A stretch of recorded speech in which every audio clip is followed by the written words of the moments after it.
জোরে জোরে। জ্বর আর কাশি হয়। কি কামড় দিলে জ্বর আর কাশি হয়?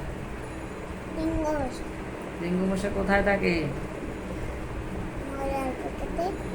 আর চিপসের প্যাকেটে। আর ডাবের খোসায়, ডাবের খোসায়। জমা পানিতে, জঙ্গল নিচে থাকে। ঘরের আসবাবপত্রে চিপা চাপায় ডেঙ্গু মশা থাকে। সেজন্য আমাদের কি করতে হবে? পরিষ্কার পরিচ্ছন্ন থাকতে হবে। তাহলে আমাদের ডেঙ্গু মশা থেকে আমরা কি করতে পারবো? বাঁচতে পারবো। তাহলে ডেঙ্গু মশা আমাদেরকে আর কামড়াবে না। সেজন্য আমাদের কি রাখতে হবে?